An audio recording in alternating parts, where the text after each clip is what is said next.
सफल हो रहे हैं। अखंड संवाद का हमारा एक कार्यक्रम सफल होता हुआ नजर आ रहा है, हमारी मुहिम सफल होती हुई नजर आ रही है। हमारे साथ एक के बाद एक गेस्ट जुड़ रहे हैं, एक के बाद एक मेहमान जुड़ रहे हैं। देश के अलग अलग हिस्सों से हमारे साथ मेहमान हमारे साथ जुड़ रहे हैं। और जी हां, अब हम आपको एक ऐसे मेहमान से मिलाने जा रहे हैं। जी हां, एक ऐसे मेहमान से मिलाने जा रहे हैं जो कि सुबह से हमारे पास में अपनी बारी का इंतजार कर रहे हैं। जी हां, आ गई जिनकी बारी, वो हैं श्री बद्रीनाथ तिवारी। आपका बहुत बहुत स्वागत है बद्री जी, कैसे हैं आप? नमस्कार जी, सुबह से आज आप हमारे इस कार्यक्रम में हमारे साथ बने हुए हैं। आपको बहुत बहुत बहुत धन्यवाद। और हम खेद व्यक्त करते हैं कि आपको इतनी देर तक इंतजार करना पड़ा, लेकिन हाँ, आप सब सामने नजर आते रहते हैं तो हमारा हौसला बना रहता है कि आप हमारे साथ खड़े हैं। जी बद्रीनाथ जी, धन्यवाद। सुबह से इस कार्यक्रम के लिए सबसे पहले तो आपको साधुवाद। इतना लंबा समय आपने सामाजिक मुद्दों को लेकर के और राजनीतिक मुद्दों पे पता नहीं कितनी चर्चा, जो मैं देख रहा था कि कृषि, गौ और उन सब विषयों पे चर्चा के लिए आपने इतना अच्छा कार्यक्रम किया, इसके लिए साधुवाद पूरे टीम को। और मैं बल्कि ये कहूँ कि ये मेरे लिए सुअवसर था कि दूसरे लोगों के साथ भी मुझे बात करने का अवसर मिला और मैं लोगों के साथ सीखता रहा, समझता रहा, कुछ चीज़ें मुझे भी सीखने को मिली। तो ये मेरे लिए एक सुअवसर था। तो मैं इंतजार नहीं, बल्कि ये मेरे लिए एक अच्छा अवसर था। जी हाँ, और अभी आपने जिस प्रकार से वादा किया, आप कल 2 बजे तक पूर्ण आहुति तक हमारे साथ रहेंगे। निश्चित रूप से। जी हाँ बद्री जी, जानना चाहूँगा पहले आपके वर्क प्रोफाइल के बारे में। आपने मुझे बताया था, पर मैं चाहता हूँ कि आप अपनी जुबानी दर्शकों को बताएं, मुझे अच्छा लगेगा। जी बिल्कुल। अभी हम लोगों ने एक नया फाउंडेशन शुरू किया है जी, आश्रा सेतु फाउंडेशन, जो मुख्य रूप से ग्रामीण आजीविका और महिला उद्यमिता को लेकर के काम कर रहा है जी। और अगर मेरे काम के प्रोफाइल की बात करें तो मैं पिछले करीब 25 सालों से मैं महिलाओं के साथ और किसानों के साथ काम कर रहा हूं। जी जी, बोलिए, आप बोलते रहिए। तो इसमें हम लोग जो है खासतौर से महिला संगठनों की बात और उद्यमिता को लेकर के कि इन संगठनों की कृषि में क्या भागीदारी हो सकती है, ग्रामीण रोजगार सृजन में क्या भागीदारी हो सकती है, इन सब मुद्दों पे हम लोग काम कर रहे हैं जी। और दूसरा एक जो बहुत ज्वलंत मुद्दा है वो है पर्यावरण को लेकर के कि क्लाइमेट चेंज जो दुनिया में वो किया जा रहा है जी। तो जलवायु परिवर्तन को लेकर के हम लोग की ऐसी कृषि पद्धतियों पे हम लोग काम करने का प्रयास कर रहे हैं कि जो स्थायित्व दे सके कृषि को और लाभकारी कृषि जो है, कृषि का क्षेत्र लाभकारी क्षेत्र बन पाए जी। किस तरह का काम आप अपनी महिला उद्यमियों से करवा रहे हैं? मतलब किस तरह के कार्य हैं, कृषि में किस प्रकार सहायक है वो? जो महिलाओं के साथ हम लोग काम कर रहे हैं कि जो उनके पास संसाधन है जी, जिसका एक हम लोग बात करते हैं कि लोकल रिसोर्स ऑप्टिमाइजेशन की बात, कि जो उनके पास संसाधन हैं जी, उन संसाधनों का अधिकतम इस्तेमाल करते हुए वो अपने साथ साथ दूसरे के रोजगार सृजन में भी वो कैसे भागीदार हो सकती हैं। छोटी छोटी चीजें हैं कि अगर राजस्थान की बात करें तो बाजरा बहुत होता है जी, लेकिन अगर उस बाजरे में वैल्यू एडिशन की बात करें जी, कि वो बाजरे को कूट करके पैकिंग करके, आज की डेट में अगर आप बड़े मार्ट्स की बात करें जो वो हैं, तो वहां आपको 150 से लेकर के 250 के बीच में मिलेगा। वो बाजरा अगर वो किसान बेचता है तो 30 से 40 रुपए के रेट में बेचता है, हाईएस्ट रेट 40 रुपए किलो अगर वो बेचता है।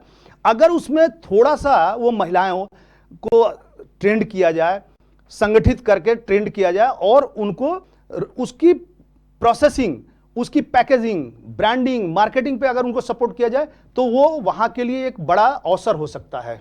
जी हाँ, मिलेट्स का इस समय पर बहुत ज़्यादा क्रेज़ है। जब से प्रधानमंत्री मोदी ने श्री अन्न इसको नाम दिया है, तब से बाजरा अचानक से ट्रेंड में आ गया है और बाजरे की रेट्स भी बढ़ गई हैं। तो मिलेट्स की कुकीज़, मिलेट्स के बिस्किट्स, मिलेट्स के और दूसरे पदार्थ हैं, वो जो दूसरे उत्पाद हैं, क्या वो सब भी आपकी महिलाएं बना रही हैं? निश्चित रूप से बना रही हैं, अलग अलग जगह पे काम कर रही हैं। मेरे यहाँ से ऐसा कुछ वो नहीं है। जैसे हम लोग महिला उद्यमिता पे काम कर रहे हैं तो हम दूसरे जो किसान संगठन है जो एफपीओज हैं हम उनको भी ट्रेंड कर रहे हैं, उनको मार्केट कैसे कैप्चर करना है, ब्रांडिंग कैसे करनी है, पैकेजिंग मटेरियल क्या होगा, तो हम लोग उनको अलग अलग इंस्टीट्यूट्स के साथ मिल करके हम लोग उनकी प्रोडक्ट डेवलपमेंट पे, अगर हम बात करें कि उनकी जो निर्माण इकाइयां हैं उसको स्थापित कराने में मदद करना और उनको बाजार उपलब्ध कराने में हम लोग उनके साथ काम करते हैं। जी, आज की डेट में दूसरा अगर मैं बात करूं कि हम महिला उद्यमी जो हमारा टूरिस्ट पॉइंट है वहां हम लोग लोकल जो रिसोर्सेज हैं, जो लोकल खान पान की सामग्रियां उसको लेकर के उन महिलाओं को ट्रेंड करना, इन सब पे भी हम लोग काम कर रहे हैं। कितने ग्रुप हैं जो अभी इस समय आपके साथ काम कर रहे हैं, या कितने ग्रुप्स को आप अपनी तरफ दे रहे हैं? आज की डेट में अगर मैं बात करूं कि हम लोग के साथ कितने जुड़े हुए हैं, तो राजस्थान, एमपी, यूपी यहाँ के जो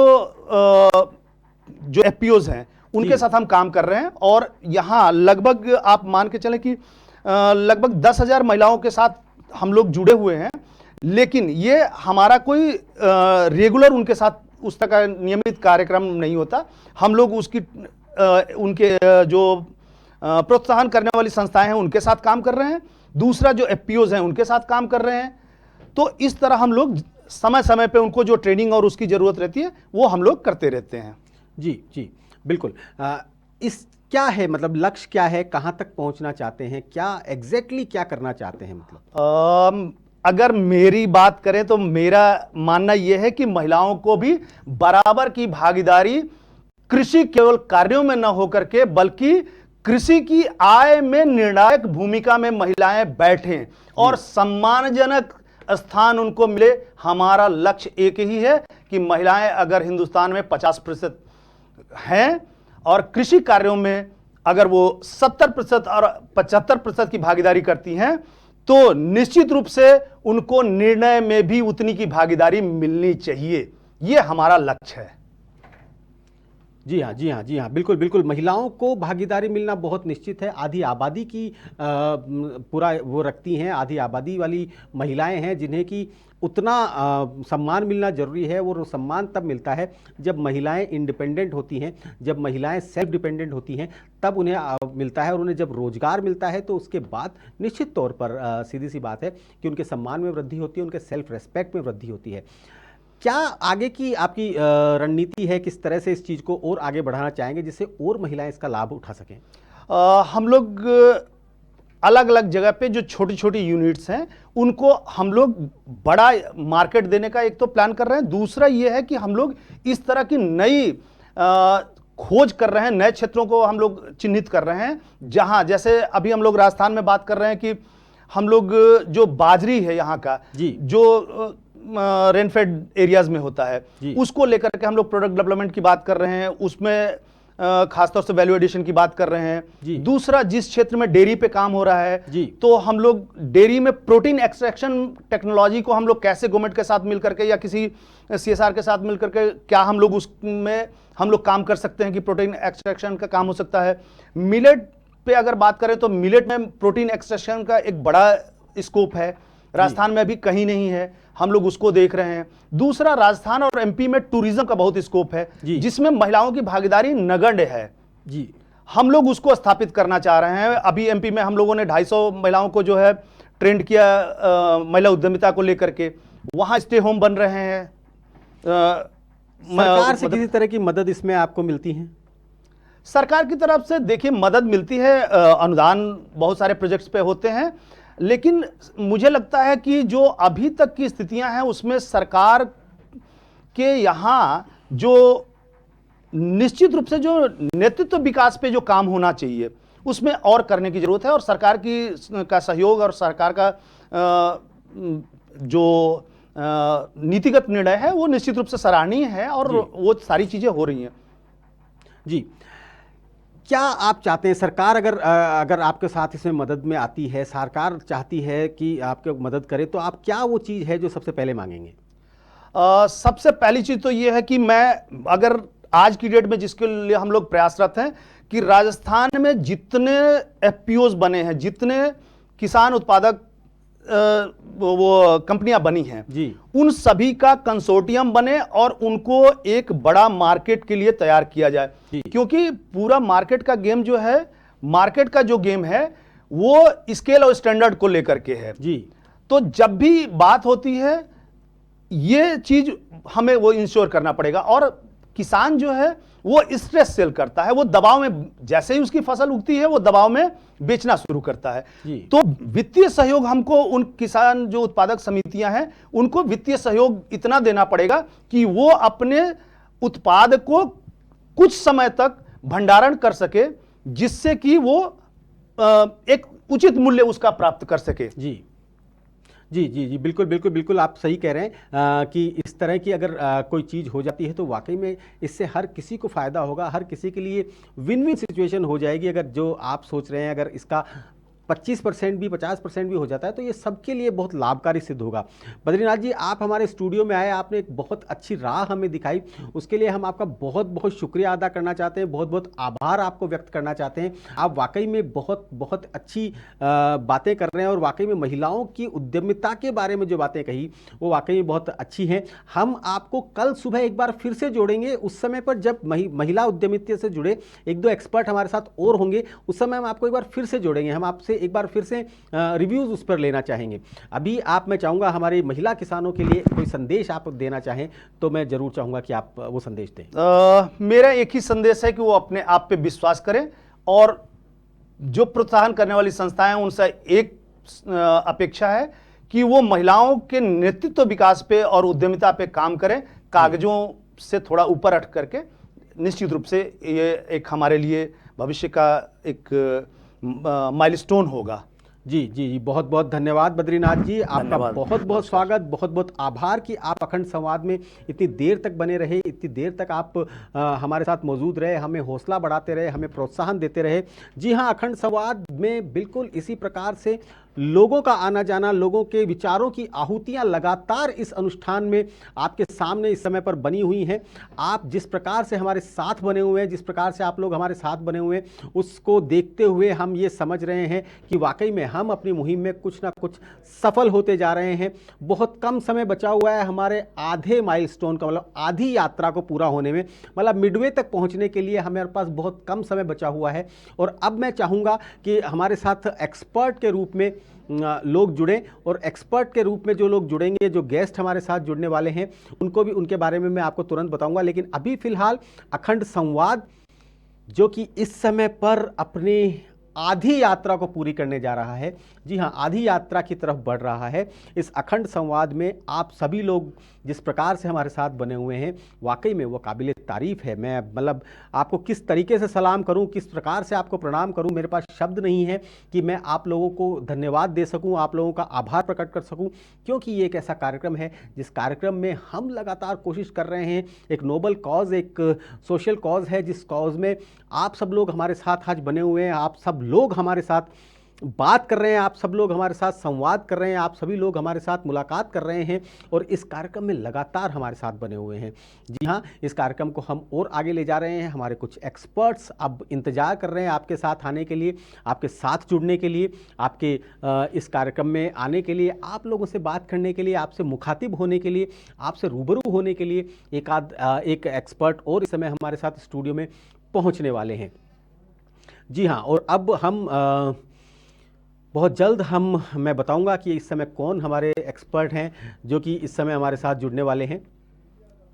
अखंड संवाद एक ऐसा कार्यक्रम जो कि माइलस्टोन बनने जा रहा है, किसानों के लिए माइलस्टोन बनने जा रहा है, प्राकृतिक खेती के लिए माइलस्टोन बनने जा रहा है, जैविक खेती के लिए माइलस्टोन बनने जा रहा है, जल संरक्षण के लिए माइलस्टोन बनने जा रहा है, गो संरक्षण के लिए वो ऐसा कार्यक्रम है। और इस कार्यक्रम में लगातार हम आपको अलग अलग तरीके के लोगों से मिलाने जा रहे हैं। आपको अब तक कई सारे किसानों से मुलाकात हुई, आपने अब तक कई सारे किसान देखे होंगे, आपने अब तक कई सारे इनोवेटिव फार्मर्स देखे होंगे, परंतु क्या आपने सुना है कोई खुराफाती किसान? जी हाँ, आज हमारे साथ स्टूडियो में एक खुराफाती किसान मौजूद है। जी हाँ, और उस खुराफाती किसान का नाम है अजीत पूनिया, जो कि इस समय हमारे साथ मौजूद हैं। पिलानी से आते हैं परंतु रहते जयपुर में हैं और रोज कुछ ना कुछ खुराफात करते रहते हैं। बहुत बहुत स्वागत है आपका अजीत जी हमारे इस कार्यक्रम में। धन्यवाद साहब। लास्ट खुराफात कौन सी थी आपकी? लास्ट खुराफात अभी एक सेंसर पे थी जी। जिसको हम बॉडी स्कैन करके उसको ऑपरेट करना था सिस्टम को जी। वो वाला था कि जैसे ही वहाँ से कोई पास आउट हो तो जो भी सिस्टम हो उस पर जैसे वो ऑपरेट हो जाए। जी।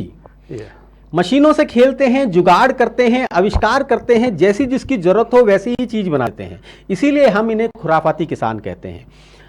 शुरुआत से शुरू कीजिए, कहाँ से आपने अपना कैरियर शुरू किया, कहाँ से आप खेती की तरफ आए, कहाँ से किसानी की तरफ जुड़े?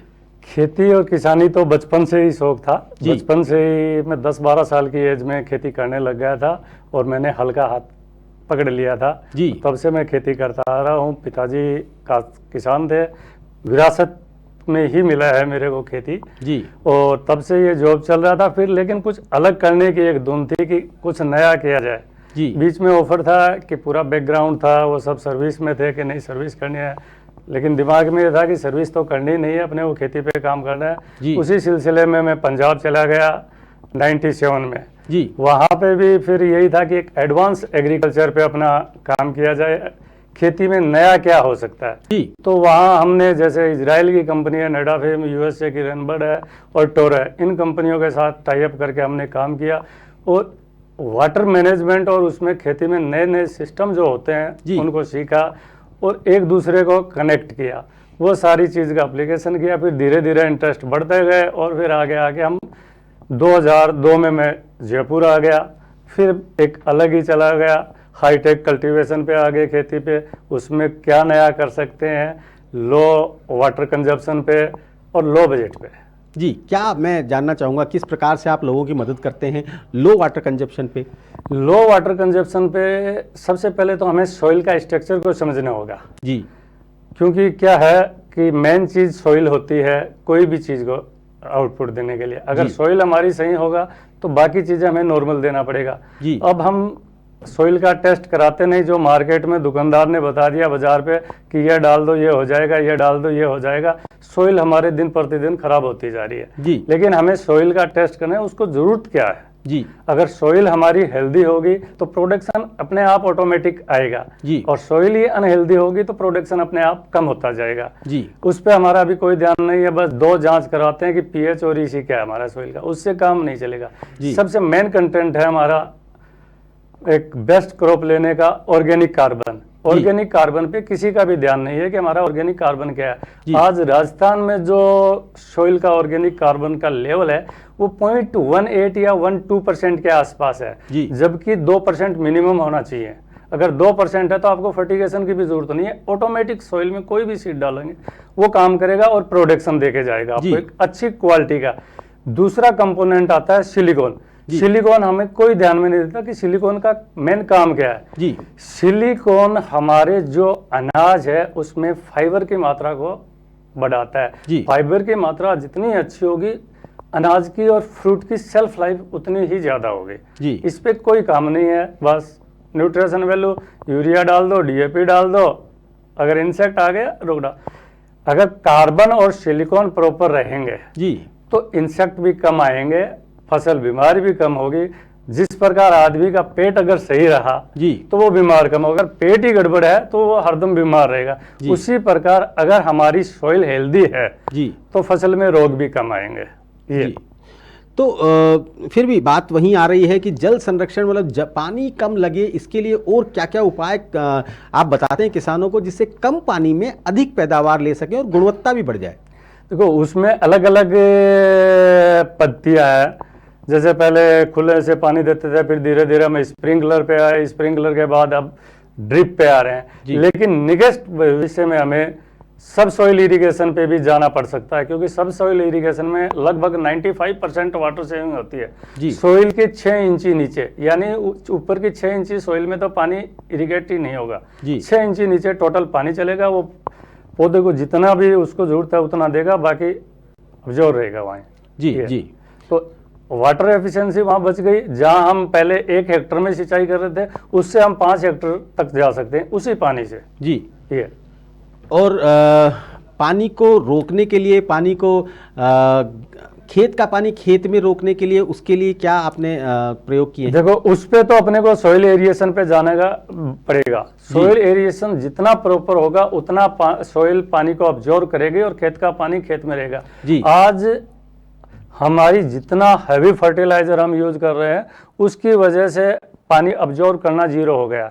उस वजह से पानी हमारा खेत का बह के दूसरी जगह जाता है। जो हमारे ऊपर न्यूट्रिशन वैल्यू है सॉइल में वो सारी बह के पड़ोसी के खेत में चली जाती है, पड़ोसी खेत से अगले खेत में चली जाती है और सॉइल हमारी बंजर होती जा रही है। इसलिए खेत का पानी खेत में रोकने के लिए हमें सॉइल पे विशेष ध्यान देना पड़ेगा। उसमें माइक्रोब्स की कॉलोनियाँ जितनी भी हैं वो डेवलप करनी पड़ेगी।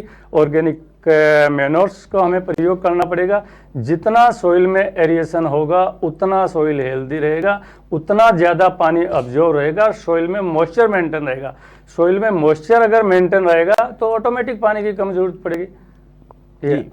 और रूफटॉप फार्मिंग में आप फाउंटेन्स लगा देते हैं जिससे कि आदमी छत पर बैठ के बरसात का भी आनंद ले और उसके पेड़ों में भी पानी चला जाए। वो एक सिस्टम हमारा फॉगिंग सिस्टम बोला जाता है। उससे आउटडोर फॉगिंग एनवायरनमेंट को भी कंट्रोल किया जाता है और उसमें प्लांट को पानी भी मिल जाता है, प्लस आसपास का हमारा वातावरण में एटमॉस्फेयर चेंज हो जाता है। ह्यूमिडिटी अगर उसको 2 मिनट चलाएंगे तो 85% तक इंक्रीज हो जाती है जी। तो हमारी हाई यील्ड में जिनको ह्यूमिडिटी ज़्यादा चाहिए होती है वहाँ वो कंट्रोल हो जाता है। दूसरा एक हमारा जो आउटर टेम्परेचर है उसको एंजॉयमेंट करने के लिए भी एक रेन का काम करती है। जैसे शिमला में फॉग चलती रहती है, अपने यहाँ सर्दियों में अभी फॉग आई हुई है, वो एक माहौल वहाँ क्रिएट किए जाते हैं। उसका फॉगिंग सिस्टम है।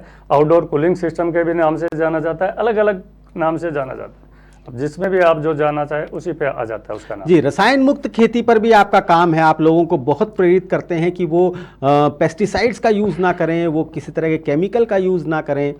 बहुत सारे किसानों को आप प्रोत्साहित करते हैं। सर क्या है, अगर हमारी सॉइल हेल्दी रहेगी तो रोग कम आएंगे तो ऑटोमेटिकली रसायन कम यूज करने पड़ेंगे। जी, रसायन की जरूरत कहाँ पड़ती है? जब हम बीमार होते हैं। जब हमारी हेल्थ ही सही है तो हम बीमार होंगे नहीं, तो रसायन की जरूरत नहीं पड़ेगी। फिर भी अगर कोई डिजीज आती है तो खेत आधारित ही आज उसका उपाय है जी। हमारे खेत के वीड्स हैं वो उस चीज के हैं, जितने भी फना फ्लोरा है वो उसको कंट्रोल कर लेती है। लेकिन हमने क्या है कि वीडीसाइड का प्रयोग करके फना फ्लोरा को तो खेत से बाहर निकाल दिया और हम लगे हुए हैं कि साहब फसल खराब होती जा रही है या सोइल हमारी खराब होती जा रही है, उस पर कोई ध्यान नहीं दे रहा। बस लाओ बाजार गए, ये स्प्रे कर दीजिए, ये कर दीजिए। तो कैसे किसानों को कैसे बताई जाए ये बात, कैसे सिखाई जाए? हमारे आसपास मंथन आज इसी बात पर चल रहा है। जी वही है, हमारे आसपास इतनी हर्ब्स हैं या जिनको हम खरपतवार समझते हैं वो एज ए फर्टिगेशन काम करते हैं बहुत ज्यादा। नीम है हमारा मित्र है, नीम के एक अकेले नीम से इतने पेस्ट बनते हैं कि 90% फसल के जो कीट हैं कंट्रोल किए जा सकते हैं। दूसरा हमारा गोमूत्र है। गोमूत्र को आप कुछ नहीं करो, जितना पुराना होता जाएगा उतना वो सॉलिड पेस्टिसाइड बनता जाएगा जी। आप उसको यूज करेगा कोई भी इंसेक्ट 2 साल से पुराने गोमूत्र को आप स्प्रे कर दीजिए तो आप ये मानिए 90% इंसेक्ट छोड़ के निमाटोड और उसको बाकी पूरा चीज कंट्रोल किया जा सकता है जी। जी हाँ, खरपतवार से औषधियों का निर्माण ये भी आपने खूब किया हुआ है। आपने खरपतवार को निकालना बंद कर दिया और बल्कि उन्हीं को जड़ी बूटियां समझकर उन्हीं की खेती शुरू कर दी। सुनील जी क्या है, खरपतवार तो ये आज हमने बाजार में नाम दे दिया कि जो खाने योग्य है उसको हम फसल मानते हैं, बाकी जो भी अनाज खड़ा होता है उसमें उसको खरपतवार। जबकि पहले के टाइम में हमारे बुजुर्ग उनको जड़ी बूटियां उगे कहते थे।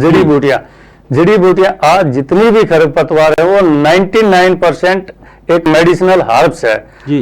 आज गेहूं में एक गजरिया घास बोलते हैं आम भाषा में, वो आता है लेकिन वो एक मेडिसिनल प्लांट है और उसकी मार्केट में भारी डिमांड है, शॉर्टेज चल रही है, उसमें मिल नहीं रहा फार्मास्यूटिकल को। किसान है वो अपना वीडीसाइड डाल के उसको खत्म करने पे लगा।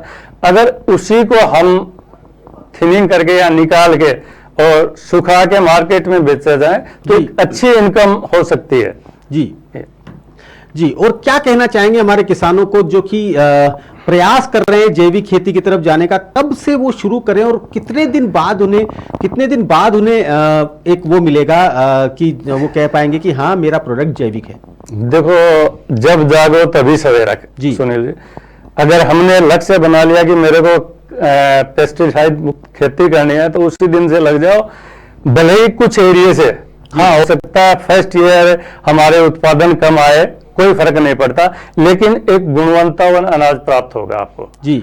और जब उसको खाओगे तो एक संतुष्टि होगी कि मैं एक शुद्ध आहार ले रहा हूं, मेरे पशु को या मेरे बच्चों को एक शुद्ध आहार दे रहा हूं। शुरुआत जब आप चाहो तभी कर सकते हो, करना पड़ेगा आज नहीं तो कल करना पड़ेगा, क्योंकि आज इतनी डिजीज आ रही हैं, हर घर में कभी भी किसी का टेस्ट करा लो, कैंसर हो गया, हार्ट हो गया, बीपी हो गया, शुगर के इतने मरीज हो गए, ये सब डिजीज आई कहाँ से?